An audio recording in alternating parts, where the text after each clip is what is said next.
वाहेगुरु जी का खालसा, वाहेगुरु जी की फतेह, सत श्री अकाल, जय सतनाम। वाय साहब मानवता चैनल देखिए सभी दर्शकों का बहुत बहुत स्वागत है। मैं हूं जगदीश सतनामी।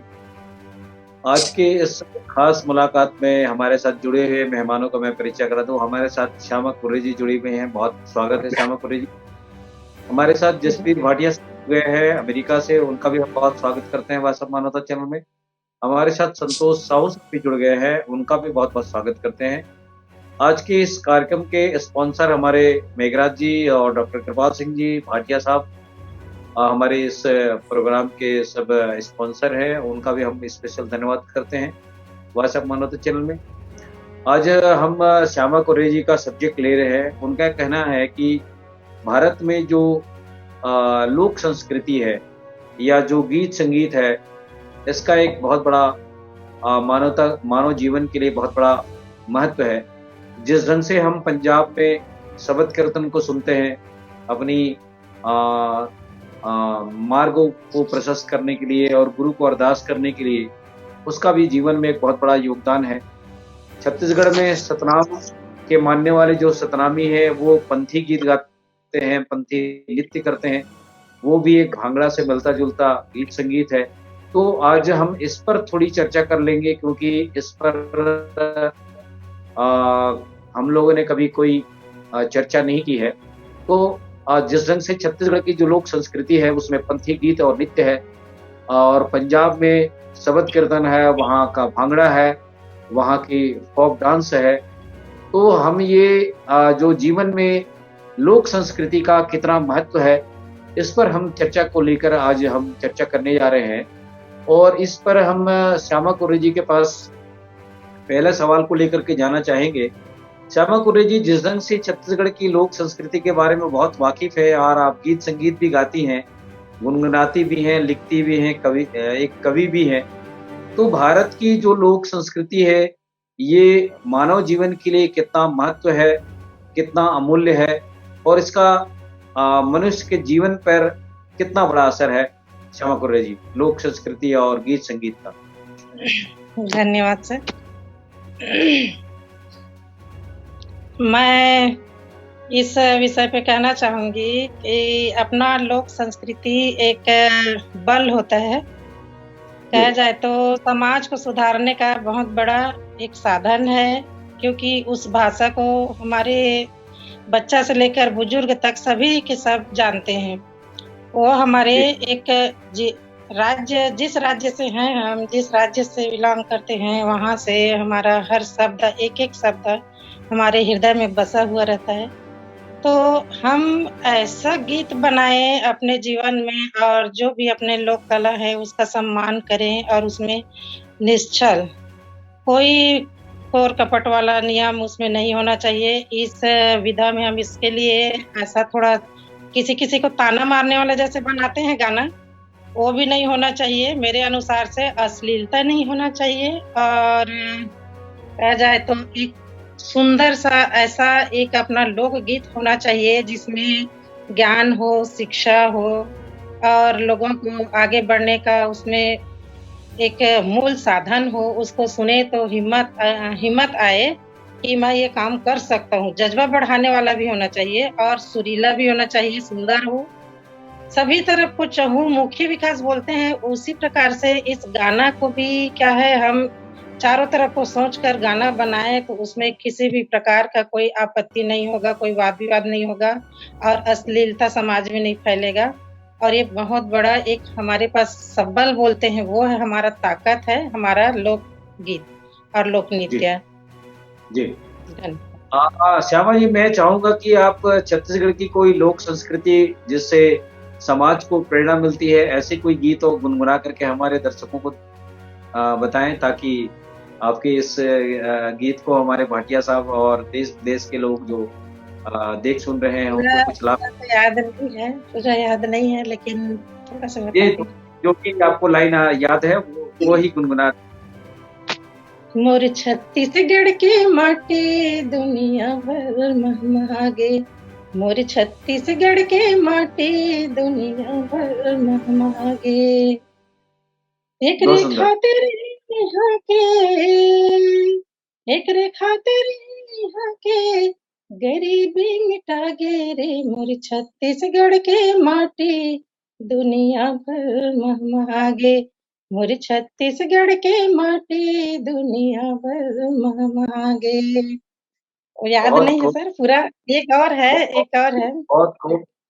बहुत शुक्रिया श्यामा जी चंदन आप। खैरिए। माटी मोर भुइयां के, चंदन माटी मोर भुइयां के, माथा मा तिलक लगलो जी। हर दुख सुख के धूप छाँव में बैठ के जिया जुड़ालो जी। हर दुख सुख के धूप छाँव में बैठ के जिया जुड़ालो जी। धन्यवाद सर, जी ज्यादा बहुत समय नहीं शुक्रिया। लूंगी। भाटिया साहब आपसे कुछ कहना चाह रही हैं श्यामा जी। भाटिया साहब मैं बोले। एक शब्द बोला उन्होंने, महमागे। छत्तीसगढ़ की मट्टी दुनिया में महागे। महमागे। सुगंध म- सुगंध फैल गया। सुगंध फैला। अच्छा, मैं सुगंध फैल शब्द। गया। अच्छा अच्छा उसकी अच्छा। उसको उसकी खुशबू जी। ऐसे प्रकृति में फैल गई है, उसका फैल गई। मकसद है। हाँ, जी सर महमागे। सर आप हमारे देश का खुशबू लेकर के अमेरिका में बसे हैं। हाँ, बिल्कुल बचे हैं। हाँ, बिल्कुल वही है। बिल्कुल। और देखिए, वहां मैंने से आपको। फैलाए हैं। हाँ, हाँ, श्यामा जी, मैं बहुत खुश हूँ, बहुत खुशी हुई मुझे सुन के आपको।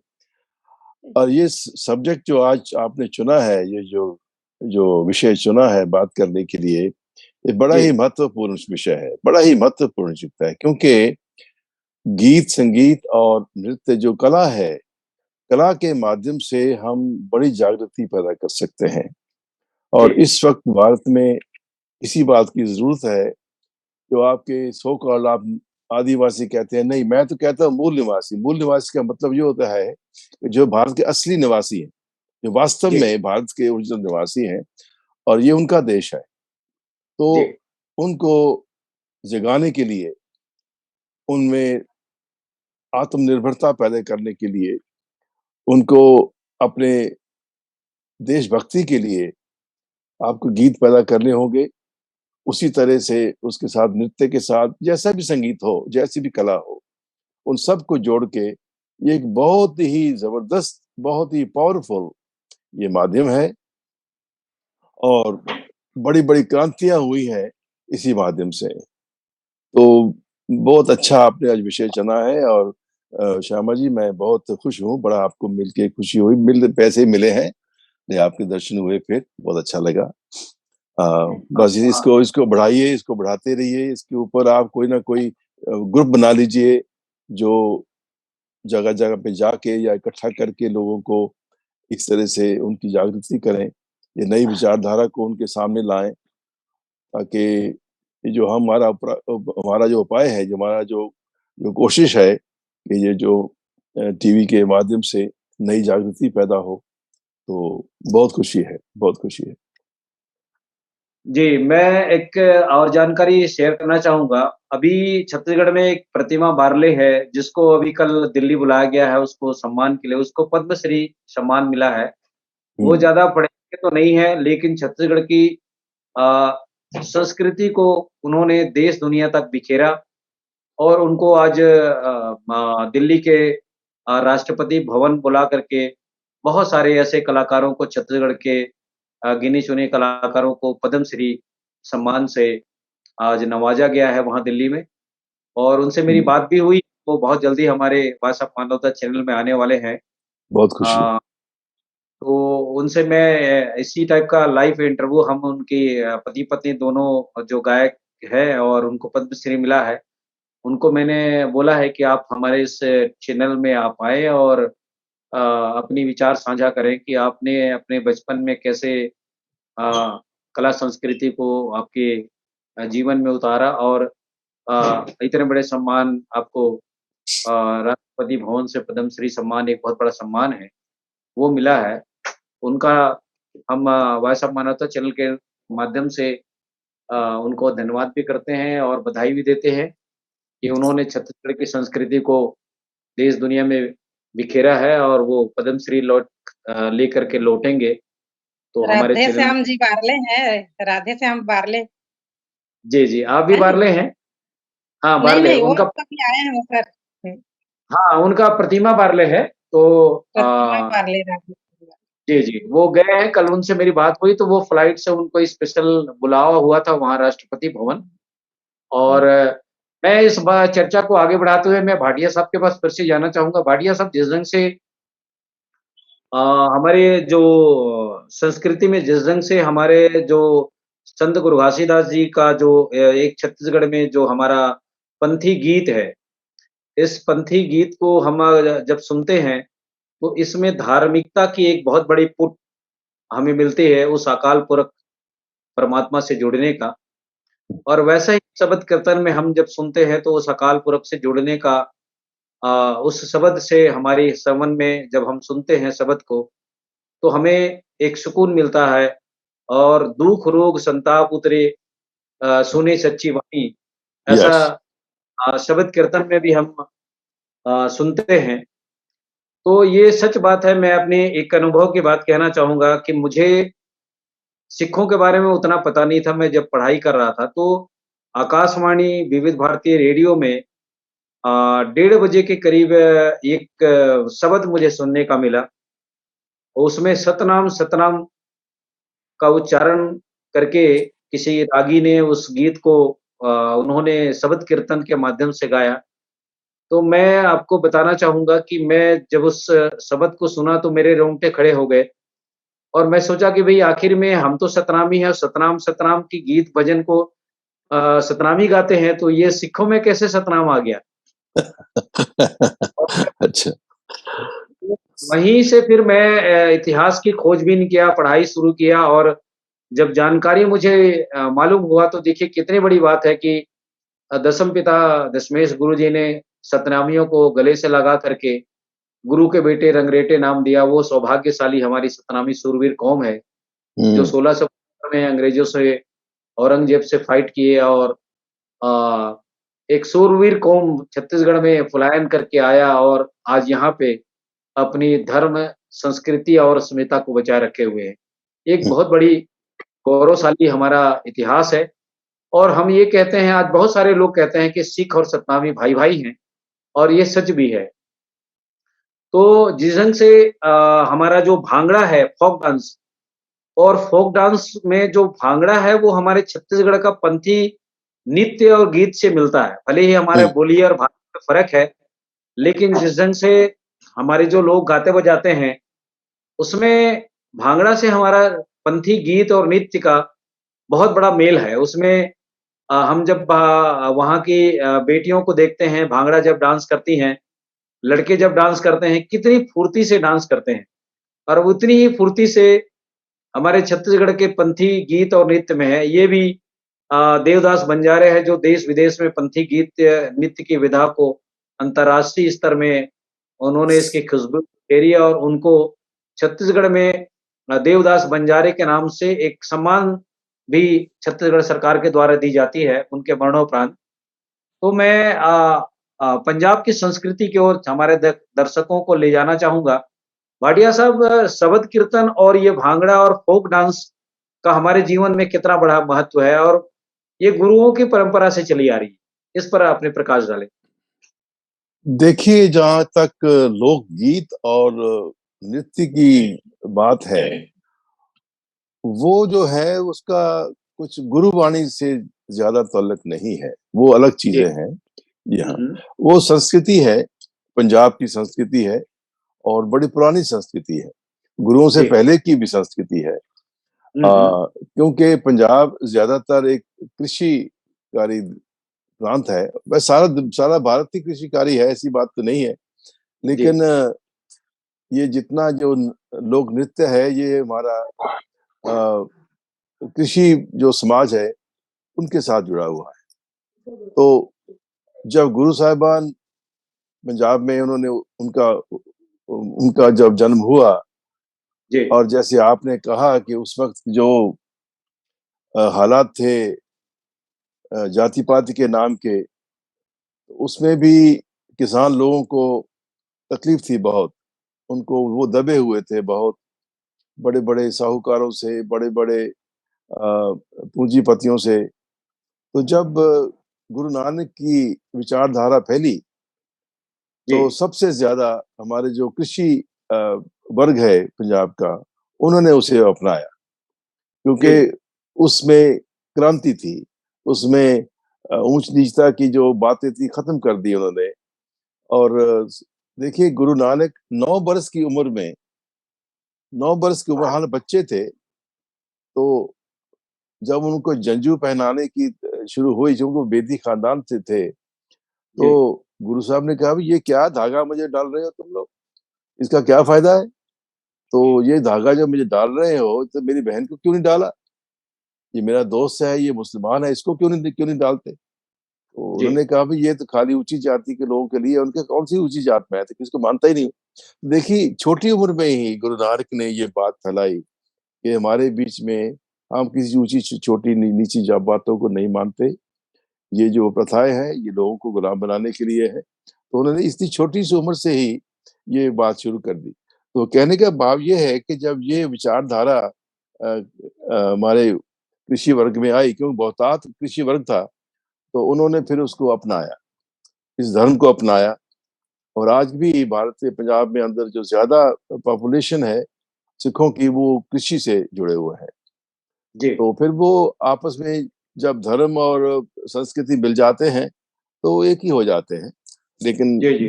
लेकिन वास्तव में जो गुरु नानक की जो विचारधारा है वो प्योर बिल्कुल प्योर आत्म ज्ञान है, और जिसे स्पिरिचुअलिटी कहते हैं वही है, और उसी की तरफ ध्यान है। और इससे साथ में संस्कृति का अपना स्थान है उसका। लेकिन उससे क्या हुआ है कि जब विचारधारा जो गुरु नानक की थी उसको लेकर के संस्कृति ने बहुत क्रांति दी है। क्योंकि जब लोग ऐसे लोग, जैसे श्यामा जी ने कहा कि जब गीत लिखने वाले, जब हमारे ढाडी लोग गीत गाते हैं उन शूरवीरों के जिन्होंने इतने बड़े बड़े बलिदान दिए इस पंजाब में, जैसे आप जानते ही हैं इतिहास को, ज्यादा लंबा करो, उनके नाम के ऊपर वो जैसे गीत गाते हैं तो लोग भड़क उठते हैं, लोगों में शक्ति आ जाती है। तो ऐसा एक संबंध बन गया। हमारे साथ डॉक्टर कृपाल सिंह जी भी जुड़ गए हैं। कृपाल सिंह साहब, वाहेगुरु जी का खालसा, वाहेगुरु जी के फतेह, बहुत स्वागत है। अपनी आवाज को म्यूट करें डॉक्टर साहब। डॉक्टर साहब, आपकी आवाज नहीं आ रही है। हाँ जी, वाहिगुरु जी का खालसा, वाहिगुरु जी के फतेह। बहुत स्वागत है डॉक्टर साहब जी। हाँ जी, बहुत स्वागत है वॉइस ऑफ अनदर चैनल में सर। थैंक यू जी, थैंक यू, बड़ी मेहरबानी। बहुत स्वागत है डॉक्टर साहब जी। हाँ जी, बहुत मेहरबानी जी, थैंक यू। मैं I was turning off my phone. I was listening to you on the phone. जी, ओके सर। सर, आज की चर्चा जो है, हमारी चर्चा हो रही है वो भारत की लोक संस्कृति और जो हमारी परंपरा है, गीत संगीत है, इसको लेकर हम लोग चर्चा कर रहे हैं। तो भाटिया साहब ने अभी बहुत अच्छे से इसका एक्सप्लेनेशन किया है। मैं आपके पास लौटना चाहूंगा, उससे पहले संतोष साहू जी हमें सुन पा रहे हैं? जी जी।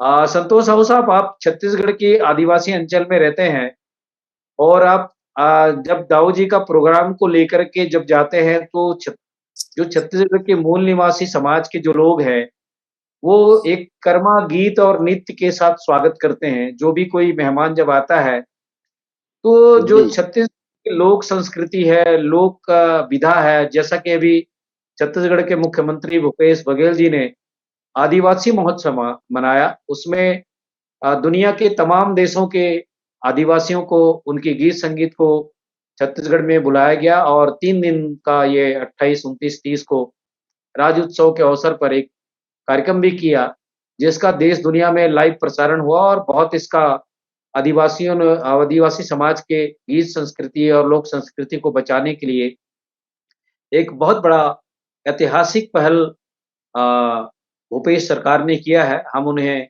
वॉइस ऑफ मानवता चैनल की ओर से बधाई भी देते हैं। तो इस बाबत हम आपसे जानना चाहेंगे कि छत्तीसगढ़ की या भारत की जो आदिवासी मूल संस्कृति है, या कोई भी संस्कृति का जो गीत संगीत है, वो हमारे हृदय पटल को तरंगित करता है, इस पर हमारे देखने सुनने वालों को बताएँ, क्योंकि अभी तक हम लोगों ने पंजाब की और छत्तीसगढ़ की सतनाम परंपरा और पंथी गीत नृत्य को लेकर चर्चा किए हैं। तो जिस ढंग से आदिवासियों के बीच में बहुत ज़्यादा निकटता से आप देखते हैं, उस संस्कृति के बारे में हमारे देखने सुनने वालों को बताएँ। संतोष साहू साहब। जी, बहुत धन्यवाद। छत्तीसगढ़ में जिस एरिया में हम हैं, पूरी तरीके से 5वीं अनुसूची का एरिया है और आदिवासी बाहुल ये पूरा संभाग है। यहाँ आदिवासी संस्कृति इतना व्यापक है, इतना विस्तृत है। हर 5-10 किलोमीटर के दायरे में यहाँ अलग अलग जाति के लोग हैं, जाति की व्यवस्था के आधार पे, और इतना भरपूर समृद्धशाली संस्कृति है। बोलियां हैं, बोली के ऊपर गीत है, अलग अलग वाद्य यंत्र हैं, और इतना जबरदस्त ये संस्कृति है। मैं कोरवा, हमारे क्षेत्र में पहाड़ी कोरवा जनजाति है। आपको बताना चाहता हूं कि 9 अगस्त वर्ल्ड इंडिजिनस पीपुल्स डे, विश्व मूल निवासी दिवस के ऊपर करीब 20 बच्चों का एक दल बनाया गया था और वो रिकॉर्ड था, गाना का रिकॉर्डिंग किए थे। उसके ऊपर बच्चे जैसे शब्द का उच्चारण होता था वैसे हाथ और पांव थिरकते थे। मतलब हम तो ऐसे बॉलीवुड और ऐसे बड़े बड़े जो देश और दुनिया में संस्कृति नृत्य संगीत के जो पटल हैं, वहां भी ऐसे नहीं देखे। हतप्रभ हैं। इतना वैभवशाली संस्कृति के पोषक अभी भी भारत में हैं, तो हमारा इतिहास कितना बड़ा रहा है। हमको नृत्य के माध्यम से, संगीत के माध्यम से, वाद्य यंत्र के माध्यम से, बोलियों के माध्यम से एक दूसरे से मिलकर जो प्रसन्नता, हमें आत्मीय प्रसन्नता होता है, उसके माध्यम से पता चलता है कि हम कितने महान संस्कृति के वाहक लोग हैं। और जिसका विरासत नहीं, विरासत हमारा पूंजी है। जिसके पास पूंजी ही नहीं है, वो तो आप समझ सकते हैं कि जिसके पास पूंजी नहीं है उसका क्या होगा, वो तो आक्रमणकारी ही हो सकता है। तो आज का जो ये आपका विषय है संस्कृति को लेकर, संस्कृति निश्चित रूप से आदमी को गौरव भाव पैदा करता है, अपने लोगों से जोड़ता है। भले बोलियां भाषा अलग अलग हो जाए, पर उसका जो आंतरिक जो संबंध है वो हमेशा जुड़ा रहता है। जी, मैं इस विषय पे इतना कहना चाहता हूँ। बहुत शुक्रिया संतोष साहू साहब, आपने बहुत अच्छे से मूल निवासी संस्कृति के बारे में हमें बताया। मैं डॉक्टर कृपाल सिंह जी के पास जाना चाहूंगा। कृपाल सिंह साहब, जिस ढंग से पंजाब की धरती में आपका जन्म हुआ और वहाँ की जो लोक संस्कृति है वो बहुमुखी के रूप में जाना जाता है। जब पंजाब की बात आती है तो वहाँ का भांगड़ा, वहाँ के जो शबद कीर्तन हम रोज गुरुद्वारा से श्रवण करते हैं अपनी कानों में, और हमें एक नई ऊर्जा प्रदान करती है जो अमृतसर से हम गुरुद्वारा की शबद कीर्तन जब सुनते हैं।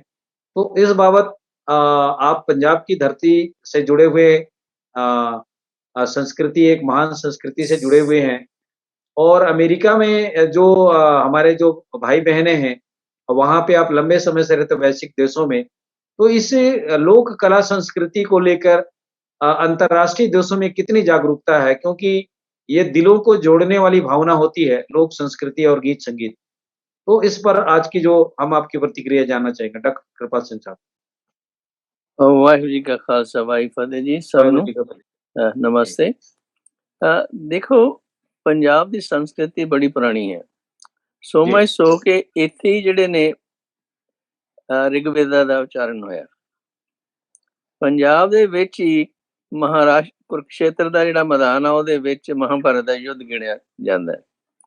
पंजाब दे विच ही ਜਿਹੜਾ ਰਾਮਾਇਣ ਦੇ ਜਿਹੜਾ ਸੀ ਆਪਣੇ ਲਾਵੇ ਤੇ ਕੁਸ਼ ਦੀ ਲੜਾਈ ਜਿਹੜੀ ਰਾਮਚੰਦਰ ਜੀ ਦੇ ਨਾਲ ਹੋਈ ਸੀਗੀ ਉਹ ਵੀ ਉੱਥੇ ਹੀ ਹੋਈ ਹੈ। ਭਾਵ ਕਿ ਪੰਜਾਬ ਦਾ ਜਿਹੜਾ ਹੈ एरिया बहुत पुरातन तौर से इसमें बहुत संस्कृति है, बहुत। यहाँ लैंग्वेज जो थी पंडितों ने ज्यादातर संस्कृत पर जोर दिया, सब कुछ संस्कृत में लिखना चाहा और वो उनकी प्राइवेट एक किस्म की प्रॉपर्टी थी। जैसे कि अरबी मुल्कों में अरेबिक भाषा है और यूरोपियन लोगों में लैटिन भाषा थी। पर गुरु नानक साहब ने ये नोशन रिजेक्ट किया। उन्होंने कहा कि भाई आम जनता के सुधार के लिए लोकल लैंग्वेज जिहड़ी है वो वरतनी बहुत जरूरी है। इस करके उन्होंने पंजाबी नूं अपनाया, पंजाबी दे विच शब्द गाए, पंजाबी दे राहीं सुनेहा दिता ते लोकल जिहड़ियां जिवें पंजाब दे विच 12 माह 12 महीने जो है जां 33 बार हैं जां जो लामा है आनंद कार्य के लिए या 12 हैं, इनके रूप में उन्होंने अपनी वाणी उचारी और सब्सिक्वेंट गुरुज ने भी उसी तरह ही किया। भाव ये था कि जो लोग हैं समाज उसके भले के लिए उनकी बोली और उनकी रह रीता से नाल जुड़ के हम उनका सुधार कर सकते हैं। ये हम कोई बाहरली चीज लेकर आएंगे तो उससे कनेक्शन डेवलप करना उनका बहुत मुश्किल है और तो बहुत लोग उस प्रचार से वांझे रह जाएंगे। इसीलिए गुरु ग्रंथ साहब में जे गुरु नानक साहब अरबी मुल्कां दे विच गए या ईरान विच गए उत्थे उन्हां दी भाषा दे विच शब्द उचारे उन्होंने। जे वो गए साउथ दे विच तां सदਰਨ लैंग्वेज दे विच उन्होंने अपने शब्द उचारे। उत्तर प्रदेश मध्य प्रदेश च उन्होंने हिंदी दे विच शब्द उचारे। भाव गुरु ग्रंथ साहब गुरमुखी स्क्रिप्ट दे विच है पर ਉਹਦੇ ਵਿੱਚ लैंग्वेजेस बहुत ने ਤੇ ਵੱਖੋ ਵੱਖਰਾ ਰੂਪਾਂ ਦੇ ਵਿੱਚ ਉਹਨਾਂ ਲੋਕਾਂ ਤਾਈਂ ਪਹੁੰਚਣ ਦੀ ਕੋਸ਼ਿਸ਼ ਕੀਤੀ। ਜੇ ਉਹਨਾਂ ਨੇ ਫਾਰਮਰ ਨਾਲ ਗੱਲ ਕੀਤੀ ਤਾਂ ਉਹ ਫਾਰਮਰ ਦੀਆਂ ਹੀ ਮਿਸਾਲਾਂ ਦੇ ਕੇ ਉਸ ਨੂੰ ਸਮਝਾਇਆ, ਸ਼ਾਪਕੀਪਰ ਨਾਲ ਕੀਤੀ ਤਾਂ ਉਹਨੂੰ ਉਸ ਦੀਆਂ ਮਿਸਾਲਾਂ ਲੈ ਕੇ ਸਮਝਾਇਆ। ਸੋ ਕਹਿਣ ਤੋਂ ਭਾਵ ਇਹ ਕਿ ਗੁਰੂ ਨਾਨਕ ਸਾਹਿਬ ਦਾ ਮੇਨ ਪਰਪਸ ਜੋ ਸੀ ਆਮ ਬੰਦੇ ਤਾਈਂ ਕਿਵੇਂ ਪਹੁੰਚਿਆ ਜਾਵੇ, ਆਮ ਬੰਦੇ ਦੇ ਵਿੱਚ ਜਾਗਰਤ ਕਿਵੇਂ ਪੈਦਾ ਕੀਤੀ ਜਾਵੇ, ਉਸ ਨੂੰ ਕਿਵੇਂ ਸਮਾਜਿਕ ਤੇ परमार्थिक तौर पे आगाह किया जाए जिंदगी दे विच। इसीलिए ये शब्द हैं गुरबाणी में, जैसे हम मूल मंत्र में कहते हैं कि एक ओंकार सतनाम करता पुरख निर्भव निर्वैर अकाल मूर्त अजूनी सहभंग गुर प्रसाद। You know, these are simple words, but there's a deep meaning behind it through discussion. And वो कहते हैं कि इसको जाप करो, वो सतनाम का जाप करो। वो सतनाम कौन है? एक ओंकार है। उसको कहे आद सच जुगाद सच है भी सच नानक होसी भी सच। सो ऐसे सब जो आशा दीवार है वो उसकी उसके लिए टुंडा अस राजे की धुनी में कहा है गाओ उसको। ऐसे ही और वारा हैं उनको लोकल जो पॉपुलर सीगियां ट्यून्स उन्हां दे विच गाउण दी उन्हां ने हुक्म दिता ताकि किस तरीके ना असी अपना आम बंदे नाल जुड़ सकिए। जी thank you for the chance to talk. शुक्रिया डॉक्टर कृपाल सिंह साहब। मैं श्यामा कुर्रे के पास फिर से लौटना चाहूंगा। श्यामा कुर्रे जी हमें सुन पा रही हैं?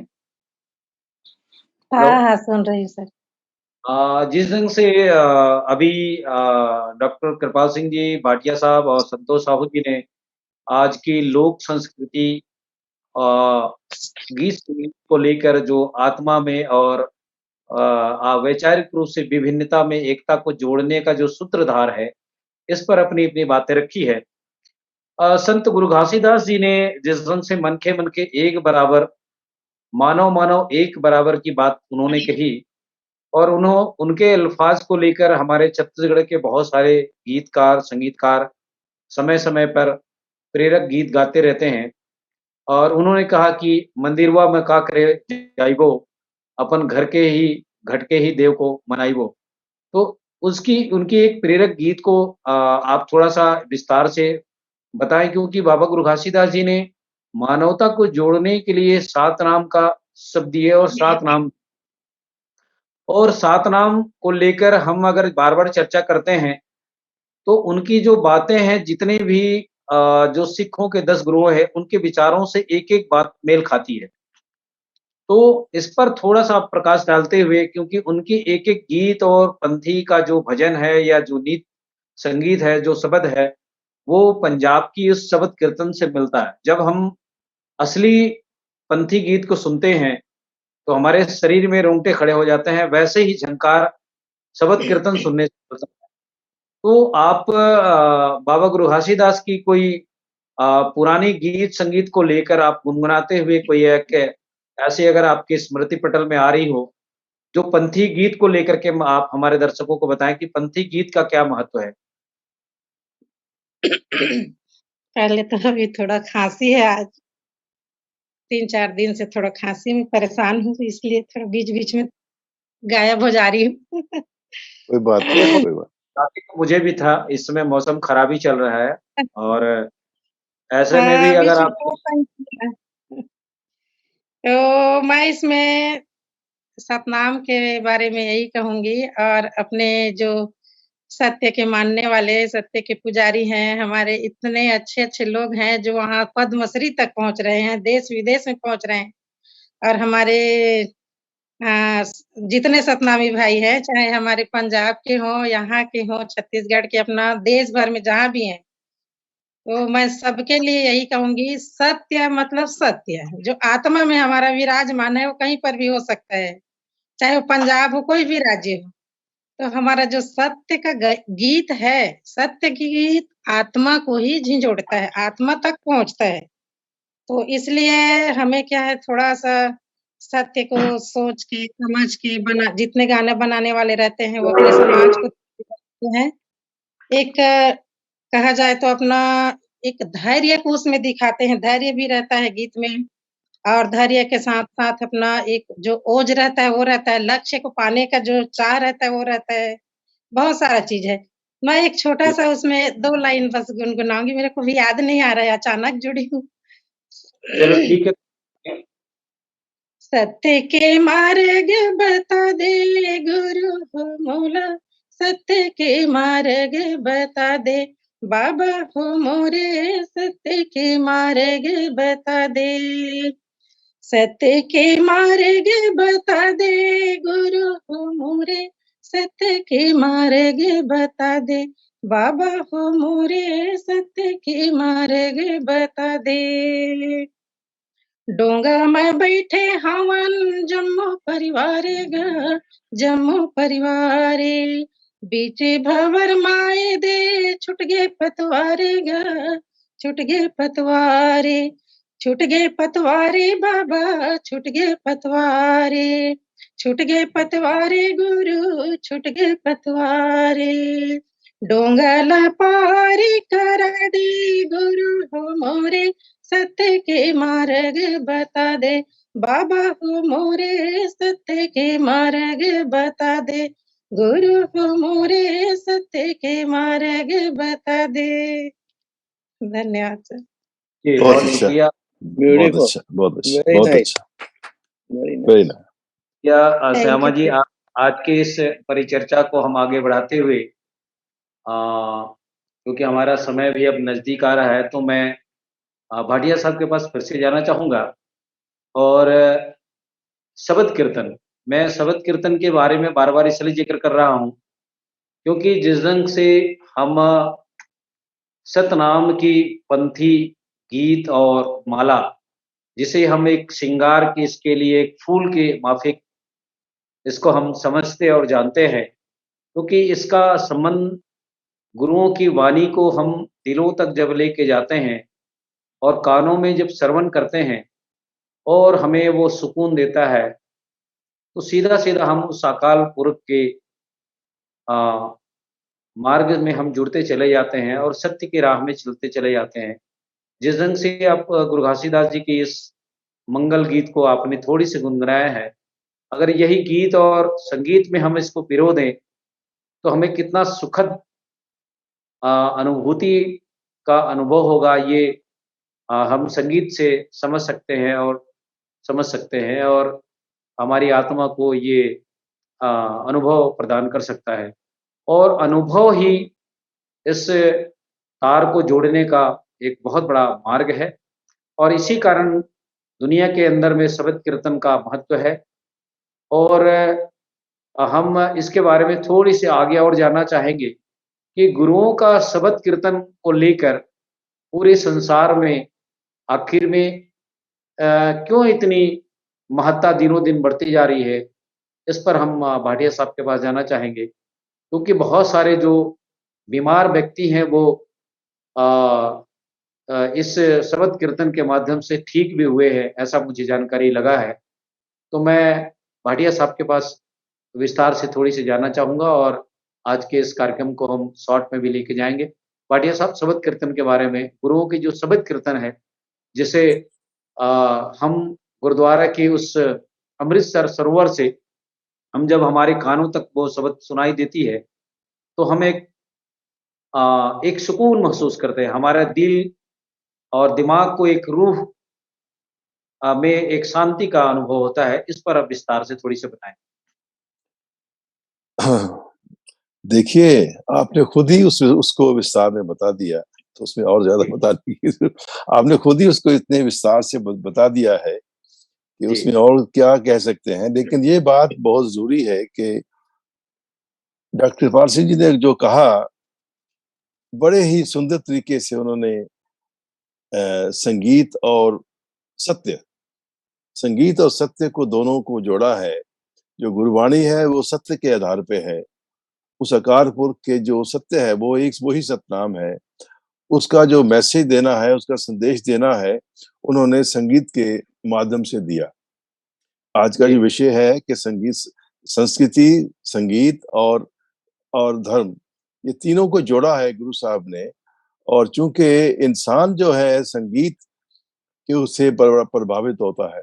दुनिया में कितनी आप पिछड़े हुए लोगों के पास जाएँ, जैसे अफ्रीका में जाएँ, बहुत ही लोग दुनिया से वंचित रह गए, लेकिन वहाँ भी उनमें इतना संगीत है, पत्थरों में संगीत है, वो संगीत के रास्ते से और नृत्य के रास्ते से अपने जीवन को आगे करते हैं। तो गुरु साहब ने एक बड़ी ही इम्पोर्टेंट बात करी है कि उन्होंने गुरबाणी को संगीत के साथ जोड़ा है।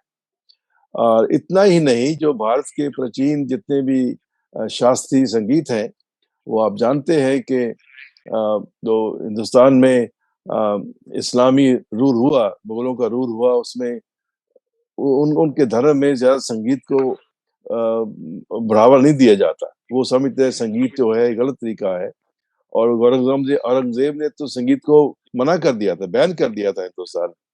लेकिन गुरु साहिबान ने उस संगीत को उजागर रखने के लिए, उसको बचाने के लिए अपनी सारी गुरबाणी को उस जो शास्त्रीय संगीत के रास्ते से लोगों तक पहुँचाया है, संगीत को बचाया है, उस संस्कृति को बचाया है और साथ-साथ जो अपनी वाणी का जो प्रभाव है, उसको संगीत के रास्ते से देने से लोगों के ऊपर, मन के ऊपर असर पड़ता है। ये जो बात बिल्कुल सही है, जब संगीत सुनते हैं, गुरबाणी सुनते हैं, तो इंसान आदमी अपनी दूसरी चीज़ों को भूल के एकदम उसके साथ जुड़ जाता है। और वैसे किसी को आप लेक्चर करो तो आदमी कहता है यार क्या है, ठीक है सुन लिया, आपका ध्यान दूसरी तरफ चला जाता है। लेकिन जब संगीत के साथ होते हैं तो मन एकाग्र हो जाता है, मन उसके साथ जुड़ जाता है। तो ये आपने खुद ही कह दिया है कि इसका बड़ा महत्वपूर्ण अ जोड़ है संगीत और इस सत्य का, गुरबाणी का। तो यही बात है कि सारे ही संसार में अब गुरबाणी का जो संगीत के साथ जोड़ है, कीर्तन सब जगह सुन सकते हैं हम। दुनिया किसी कोने में बैठ कर के हम अमृतसर से संगीत सुन सकते हैं, सब गुरुद्वारों से संगीत सुन सकते हैं। तो ये बड़ा ही प्रभावशाली है और मैं और बात कहूँगा कि डॉक्टर कृपाल सिंह ने जो बातें कही हैं, वो बहुत ही महत्वपूर्ण बातें हैं कि उन्होंने किस तरह से जो हमारी मूल भाषा है, मूल संस्कृति है, उसको आगे लाने के लिए सारी गुरबाणी रची। हालाँकि जो बोलियाँ अलग-अलग भारत की थी, उनको अपनाया, लेकिन उनको उसी संस्कृत में हटा करके लोगों की अपनी भाषा दी लोगों को और वारों के बारे में डॉक्टर साहब ने कहा है। वार जो होती है, वार जो है, पहले लोग वीर, बड़े बड़े वीर महावीर के लिए की प्रशंसा में ये वारें गाया करते थे। लेकिन गुरु साहब ने उन वारों को उस एक सतनाम के साथ जोड़ा। और वारों का जो कीर्तन है वो अपना एक स्टाइल होता है वारों गाने का। तो वो बताया उन्होंने, मुझे बहुत खुशी हुई, उन्होंने सब बातें कही हैं। और श्यामा जी को मैं एक छोटी सी बात बताऊं उनकी खांसी के बारे में। मैं विषय को चेंज कर रहा हूँ। मुझे अभी रूपशा ने सुबह बताया उनको बहुत खांसी थी। उन्होंने क्या है, अनार के दाने जो होते हैं, अनार लेके उसको अदरक के साथ उबाल के 2 मिनट के लिए उबाल के लिए वो पियो, कहते खांसी जड़ से निकल जाती है। तो मैंने कहा यार मैं खुद भी ट्राई करूंगा। तो शायद आपको भी फायदा हो। हाँ, बाकी बात रही संगीत की और संस्कृति की, तो इसमें कोई शक नहीं है। आप अपने प्रदेश में इसको अपनाएं और इसके माध्यम से आप जो जो जागृति लाना चाहते हैं, सामाजिक जागृति, उसमें बहुत फायदा होगा, बहुत बढ़ावा मिलेगा। यही एक बहुत अच्छा रास्ता है। तो इन बातों के बाद धन्यवाद, थैंक यू जी। बहुत शुक्रिया जसबीर भाटिया साहब, आपने बहुत विस्तार से अपनी बातों को रखा है। मैं एक बात कहना चाहूँगा कि जो छत्तीसगढ़ में जो संत गुरु घासीदास जी को के नाम से जो गीत और संगीत गाए जाते हैं, एक पंथी है और पंथी नृत्य है। तो जो छत्तीसगढ़ में देश-विदेश में पंथी की विधा को अंतर्राष्ट्रीय स्तर में पहुँचाने वाले देवदास बंजारे उनका नाम था, जो ख़त्म हो गए, उनकी मृत्यु हो चुकी है। मैं उनसे मिलने का मुझे अवसर मिला था, जो रायगढ़ में एक समारोह होता है, चक्रधर समारोह। उस समारोह में अ, राष्ट्रीय, अंतर्राष्ट्रीय स्तर के लोग आते हैं और छत्तीसगढ़ सरकार के द्वारा वो समारोह आयोजित की जाती है। तो उस कार्यक्रम में उसकी इस विधा को दिखाने के लिए उनको आमंत्रित किया गया था और मुझे उनसे इंटरव्यू करने का मौका मिला। तो मैंने उनको पूछा कि जब आप रसिया में या जर्मनी में या विभिन्न देशों में, कई ऐसे देशों में उन्होंने इस विधा को जब देश तक फैलाया, तो वहाँ के लोग जो छत्तीसगढ़ के गीत और संगीत की भाषा को तो जानते नहीं थे, लेकिन जब उनकी ताल और नृत्य को जब वो देखते थे, तो विदेश के जो महिलाएँ हैं या पुरुष हैं, जो जो यंग जनरेशन है, वो उनके साथ झूमने और नाचने लगते थे। तो अ, उनसे जब वो रूबरू हुए तो उन्होंने कहा कि भई आपको ये कैसा महसूस होता है कि भई आप हमारे साथ नाचने और झूमने और गाने लगते हैं? तो उन्होंने कहा कि भई आपकी जो ये ताल और गीत और ये संगीत है, वो हमारे हृदय को छूती है और हम आपके साथ उस गीत और नृत्य के साथ में हम मशगूल हो जाते हैं और हमें भी आनंद का अनुभव होता है। ऐसा उस देवदास बंजारे ने कहा विदेश की उस अनुभूति को। तो मैं जिस ढंग से गुरुओं की इस शबद कीर्तन को, चाहे पंजाब का फ़ोक डांस भांगड़ा हो, चाहे छत्तीसगढ़ की उस पंथी नृत्य के बारे में हो, तो ये एक विशाल चर्चा है। इसको हम आधे घंटे के इस एपिसोड में हम चर्चा नहीं करना चाहते, कर सकते हैं। मैं अगले एपिसोड में हमारे जो कलाकार हैं या छत्तीसगढ़ के बहुत सारे नामी-गिरामी कलाकार हैं, उनको इस चैनल के माध्यम से उन्हें उन्हें हम जो स्वयं गीत गाते हैं या गीत की रचना करते हैं, उनको हम आमंत्रित करेंगे और इस चैनल के माध्यम से देश दुनिया तक उनकी विधा को बताने की कोशिश भी करेंगे। बहरहाल आज के इस कार्यक्रम को हम अंतिम रूप देने की कोशिश करेंगे और मैं लास्ट में कृपाल सिंह जी का कमेंट लेता हूँ और संतोष साहू जी का उस 1-1 मिनट में, उसके बाद आज के इस कार्यक्रम को हम समाप्त करेंगे। कृपाल सिंह साहब, जैसा कि आज की ये महत्वपूर्ण चर्चा को हम विस्तार से चर्चा कर चुके हैं और गीत और संगीत का, चाहे वो दुनिया के किसी भी कोने में बैठा हुआ मानव समुदाय हो, ये इंसान को जोड़ता है और गीत संगीत के माध्यम से भाषा और बोली को हम लोगों को तो समझा नहीं सकते, लेकिन अंतरात्मिक रूप से, आंतरिक रूप से, आत्मिक रूप से हम इसको, अनुभव को बाँट सकते हैं और यही अनहद नाद के रूप में लोगों को अनुभव होता है और लोग आनंदित होते हैं। लोगों ने ये कहा है कि जीव-जंतु, पशु-पक्षी, प्रेम ये भी गीत-संगीत को अनुभव करते हैं, वो भी आनंद महसूस करते हैं। तो मैं आपसे आज के इस कार्यक्रम की चर्चा को लास्ट कमेंट के रूप में आपसे हम जानना चाहते हैं कि गीत-संगीत का मानव जीवन पे कितना बड़ा असर है? थैंक यू जी। संगीत जो है बहुत इम्पोर्टेंट, गुरु नानक ਦੇ ਵਿਚਾਰ ਅਨੁਸਾਰ बहुत जरूरी है। जी। गुरु नानक साहब, हम कहते हैं सतगुरु नानक प्रगटिया मिटी धुंध जग चानन हुआ। हम कहते हैं कि सुनी पुकार दतार प्रभ गुरु नानक जग महान बिठाया। जी। सो जो ज्योत स्वरूप अकाल पुरख है, जिसको हम एक ओंकार सतनाम कहते हैं, उसकी ज्योत प्रगट हुई गुरु नानक साहब, और ऐसे ही 10 गुरुओं में प्रगट हुई। और अब तीजी ज्योत उनकी है, उनका नाम है गुरु अमरदास जी। उन्होंने एक वाणी रची है जिसका नाम है आनंद। वो वाणी के मैं एक शब्द आपके साथ शेयर करना चाहता हूँ। जी। वो कहते हैं, ए मन मेरेया तू सदा रहो हर नाले। ए मन मेरेया तू सदा रहो हर नाले, हर नाल रहो तू मन मेरे, दुख सब विसारना। हर नाल रहो तू मन मेरे, दुख सब विसारना। अंगीकारो करे तेरा कार्य सब सवारना। अंगीकारो करे तेरा कार्य सब सवारना। सबना गल्लां समरथ स्वामी, सो क्यों मनो विसारे। कहे नानक मन मेरे, सदा रहो हर नाले।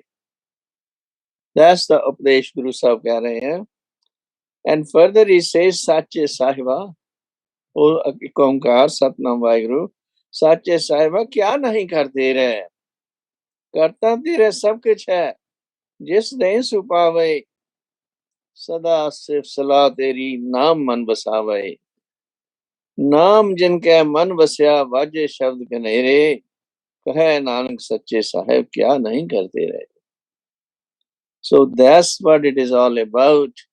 संगीत ਤੇ ਬਾਣੀ ਜਦੋਂ ਸ਼ਬਦ ਰਲਾ ਕੇ ਪੜ੍ਹੇ ਜਾਂਦੇ ਨੇ, they have a magical effect on our minds, and it helps to control our wandering mind and brings it into peace, and we're able to do our affairs in a proper manner।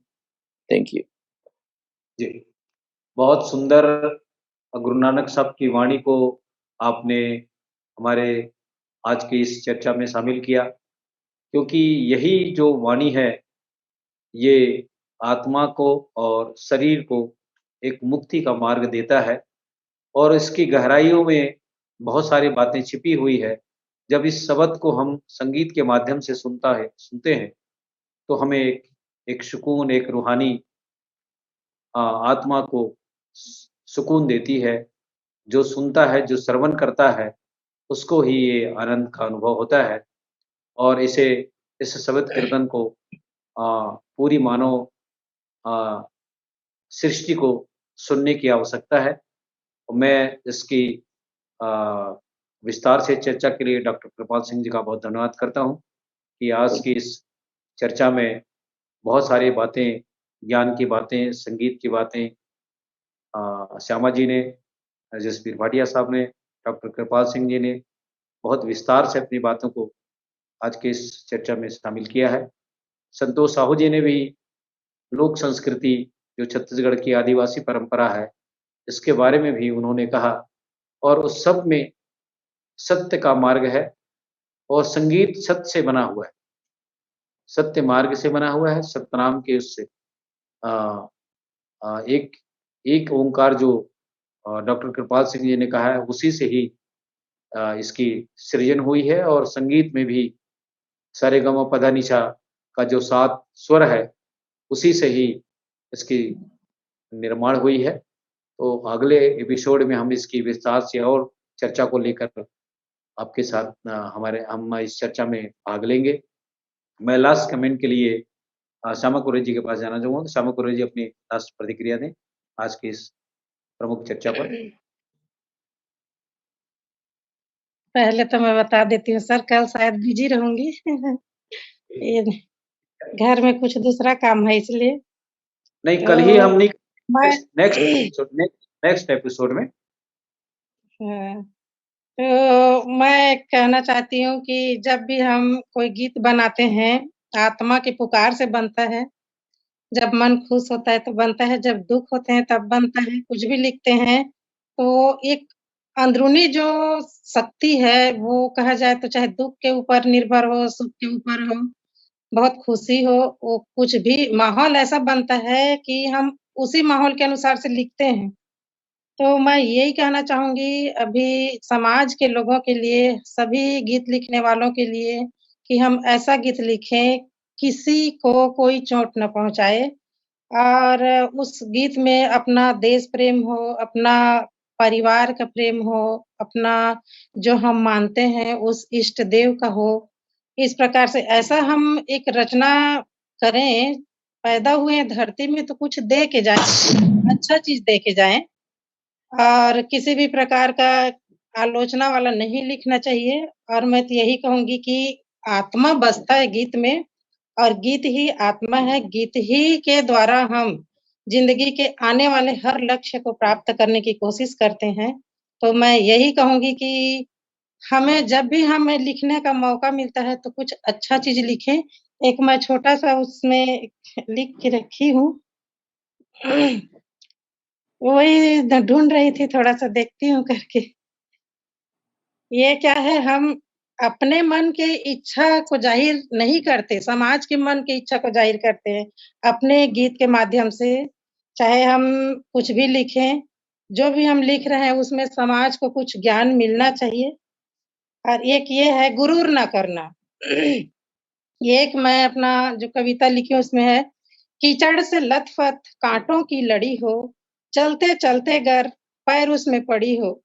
कीचड़ से लथपथ काँटों की लड़ी हो, चलते-चलते गर पैर उसमें पड़ी हो, समझ लेना तुम राहें कुछ ख़ास है। समझ लेना तुम राहें कुछ ख़ास है, तभी तो काँटे पैरों के पास हैं। काँटों के चुभन से दर्द को जानोगे, अपने पराये में अंतर पहचानोगे। काँटों की चुभन से दर्द को जानोगे, अपने पराये में अंतर पहचानोगे। मंजिल को पाने की तुमने अगर ठानी हो, सीढ़ी की पंक्ति में तेल और पानी हो, हारना न तुम कभी पानी के फिसलन से, हारना न तुम कभी पानी के फिसलन से, डरना न जीवन में लोगों के आकलन से। पग-पग में कंकड़ के चुभने का डर है, धूप से तपती हुई लंबी सफर है, धूप से तपती हुई लंबी सफर है। विश्राम न करना किसी वृक्ष के नीचे, विश्राम न करना किसी वृक्ष के नीचे, दौड़ में लाखों हैं देखना न पीछे। आगे ही आगे बस बढ़ते ही जाना है, आगे ही आगे बस बढ़ते ही जाना है, गुरूर न करना, फिर मंजिल सुहाना है, गुरूर न करना, फिर मंजिल सुहाना है। जी, धन्यवाद Beautiful. बहुत अच्छा, या In very English, very nice. yeah, it's in English it's called क्या- Excelsior.